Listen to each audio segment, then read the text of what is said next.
আচ্ছা, আমার নাম কৌশিক সমাদ্দার। আমি এসেছি দমদম ক্যান্টনমেন্ট থেকে। আমরা দাদার ভিডিও দেখেছিলাম আর কি, ফেসবুকে, ইনস্টাগ্রাম, মানে অনেক ভালো।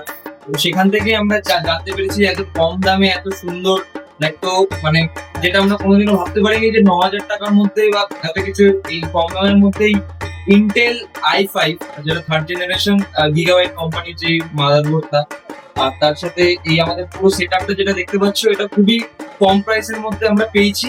এবং আমরা এর সাথে দুটো নিয়েছি, মানে এই সেট আপটাই আমরা দুটো নিয়েছি। তো আপনাদের সকলকে বলবো আসার জন্য। এবং স্টাফদের বিহেভিয়ার অত্যন্ত ভালো, যারা আমরা এত সময় ধরে কোনো একটা কোনো যদি প্রবলেম হয়, সেটা আর কি প্রবলেমটাকে কোনো রকম কোনো মানে খারাপ বিহেভিয়ার সাথে সেটাকে সলভ না করে একদম সবসময় একটা হাসি মুখে আর কি সলভ করে, সেটা হচ্ছে সব থেকে একটা ভালো ব্যবসায়ী একটা পরিচয় বলা যেতে পারে। তো এটাই আর কি, সবাই আসবেন এবং জানাবেন কেমন লাগে।